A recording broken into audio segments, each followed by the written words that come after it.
Assalamu алейкум, Москвада, Россияда тугандар. Бүгүн кичине өзүбүздүн алган опыт боюнча мындан ары Ильяс экөөбүз бөлүшүп туралы деп чечтик.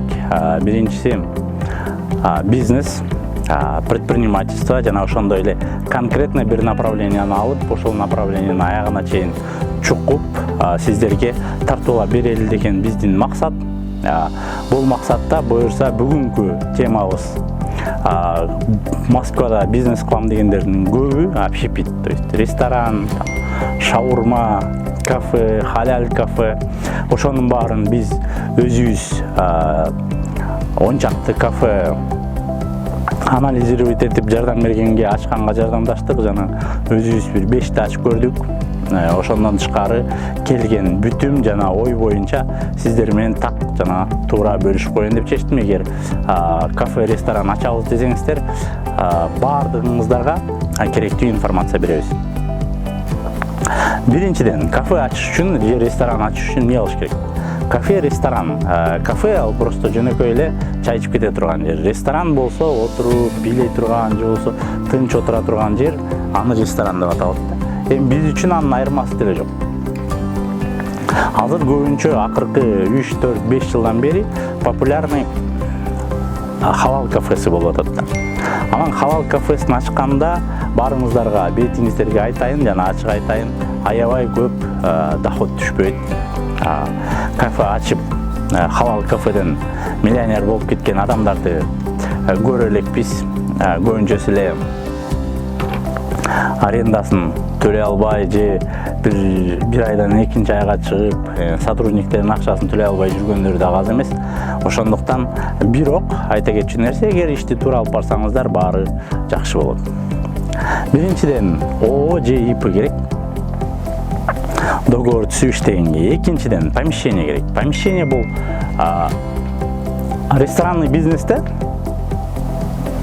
мынтип айтат да, 3 правила бар дейт да, иш жакшы жүрө турган. Биринчиси место, экинчиси место, үчүнчүсү место дейт. То есть 3 правила тең ресторанный бизнесте место. Место жакшы болсо, бизнес өзүнөн өзү жүрүшүп кетиши мүмкүн. Бизнес начар болсо, анда место начар болсо, бизнестин кетиши абдан кыйын. Ошондуктан биринчи жолу ресторан боюнча иш карап атканда местосуна абдан көңүл бөлүңүздөр. Эгер местосы проходимый болсо, же кандайдыр бир өзүнчө парковкалары менен жанында помещение, офис, здание көп болсо, алганга болот жана иштеткенге болот. Экинчиси, направление табышыңыздар керек. Биринчи, же халал болобу, же спиртной болобу, же клуб болобу. Клуб болуш үчүн азыркы учурда шалтай-балтай клубтар жарабайт. Ошондуктан сиздин өзүңүздүн вложенияңыз бери жагы 5 миллиондон 10 миллионго чейин кереги тиет. Эгер клуб халал ачабыз десеңиздер, эч нерсенин кереги жок. Даяр халал ачабыз десеңиздер, даяр кафени барып алып эле иштетип кетсеңиздер болот. Аренда, ачыгын айтайын, аренда квадратура 100 квадрат метр болсо, оңоюраак эсептегенге айтайын, 150 миң ашып букмуш жер болсо 200 миң болуш керек. Эгер андан ашкан болсо, андан ашкан акча болсо арендаңыз, аны чыгарыш биринчиден кыйын. Эгер сиз жаңы ушул бизнеске баратсаңыз, көзүңүздү жумуп эле практически невозможно. Кыйналып каласыз жана банкрот болосуз. Эгер ошондуктан анан жаңы ачып аткандарга айта кетчү нерсе, эч качан вложение салып, кредит алып, нөлдөн баштап ресторан, кафе ачпаш керек Москвада. Неге деген себеби, нөлдөн баштап ачыш үчүн 10 миллионго чейин талап кылат. Стол, кашык, оборудование, барная стойка, свет, ошонун баары. Ошондуктан даяр кафени алып көрүп, иштетип көрүп, анан көзүңүз жеткенден кийин, өзүңүздүн командаңыз болуп калганда, андан кийин анан нолдон баштап ишти баштасаңыз болот. Ошондой эле үчүнчүсү персонал. Персонал эми ал жагын айтпай деле койсом болот, жакшы тамак жасаганды билиш керек жана жакшы обслуживание кылганды билиш керек. Андан тышкары дагы эгер халал жасайбыз десеңиздер, биринчи эле кафе ачып укмуш болуп кетет деп үмүттөнбөңүздөр.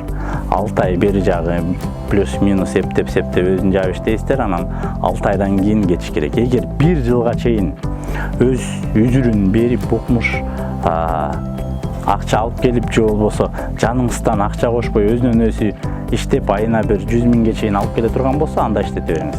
Эгер минус боло берсеңиз, 1 жылдан кийин деле анда аны жаап эле салган абдан туура деп ойлойм. Бул кафе ресторан боюнча. Анан кафе ресторандын дагы бир минусу абдан көп текшерүүлөр келет да. Ошону алдын ала баардыгын жасашыңыздар керек. Трудовой договор, санэпидемстанция, аркы берки же болбосо керектүү адамдар менен сүйлөшүп, же болбосо ошол зданиянын ээси менен сүйлөшүп, ошолор вопросту, суроолорду чечкендей кылып договорду такташып алсаңыздар, андан аркысы сиздер үчүн жеңил болот. Ал эми бир эле мисал айтып кетейин. Эгер жакшы место болсо, мисалы биз жакшы бир жерден 670 миңге арендасын төлөп иштетип аткан ресторанда алдында бир шаурма саткан бала бар эле, ошол айтат: экөөбүз эсептесек, ошол шаурма саткан бала мага караганда 3-4 эсе көп тапчы акча. Собянин келип жана жолдорду тазалаганда жыйнап салды. Ага чейин эгер анын вложениясы ашып кетсе бир 300 миң болгон, биздики 2 миллион болгон, ошондо эсептегиле, ал менден айына 300 миңге чейин чистый прибыль тапчы да. Өзү иштейт, бирок кичинекей бир ашып кетсе бир 5 квадрат метр.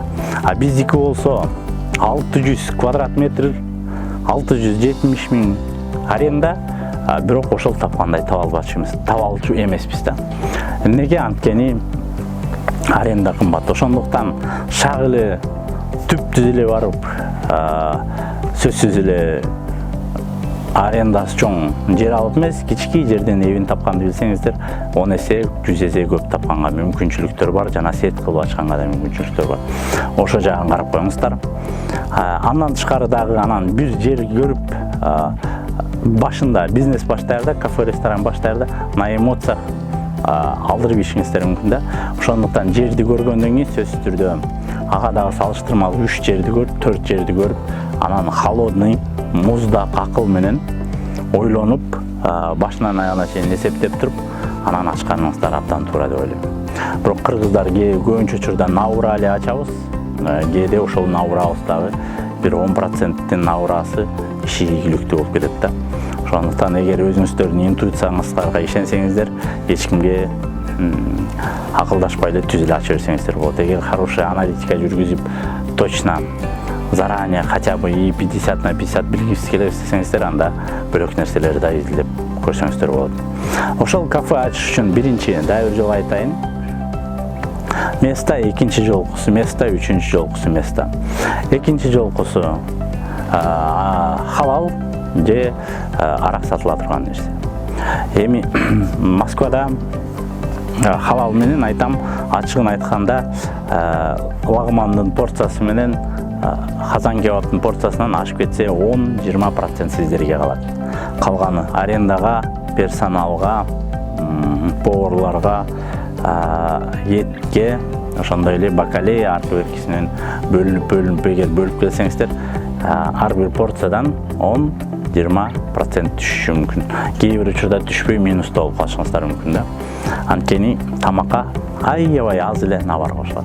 Ал эми эгер ошол спиртной пиво сата турган болсоңуздар, анда мисалы бир бөтөлкө пивога, бир бөтөлкө аракты 100 алсаңыздар, аны 1000 сомго сатасыздар, то есть аякта маржа чоң. Эми бирок силерди үгүттөйм, ошондой ачкыла деп. Негизи боло турган ишти ачыгын айтып берип атам да.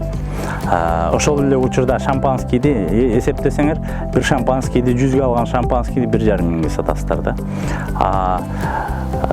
Анан бирок анын ишин алып кетиш абдан оор жана кыйын. Лицензиясы 100 миңге чейин турат, анан анча-мынча текшерүүлөр келип турат. Лицензияңыздар жок болсо миллионго чейин штраф салышы мүмкүн. Ал эми халалда болсо ачтыңыздар, кеттиңиздер, буюрса иштери ийгиликтүү болсун деп ойлойм. Ийгиликтүү болот деген үмүттөбүз да. Ошол Ачыгында бир жолу айтайын, халал менен жанагындай майда чүйдө кафе иштегендерде аябай чоң маржа жок, аз-аздан эле. Ошондуктан аны жасаганда дагы параллельно бөлөк иштерди жасасаңыздар абдан жакшы болот деген ойдомун. Баарыңыздарга ийгилик. Эгер ушул боюнча суроолор болсо, вопростор болсо, кандайдыр бир өзүңүздөрдүн ийгиликтериңиздер болсо да бөлүшүп койсоңуздар болот. Анткени биз элге жеткирип, айтып берип, биздин кетирген катачылыктарды кетирбейли деп атабыз. Сиздердин ийгиликтер болсо, кандайдыр бир жакшы бир новаторство идея болсо, сөзсүз түрдө бөлүшүп коюңуздар. Москва баарыбызга жетет. Ассаламу алейкум.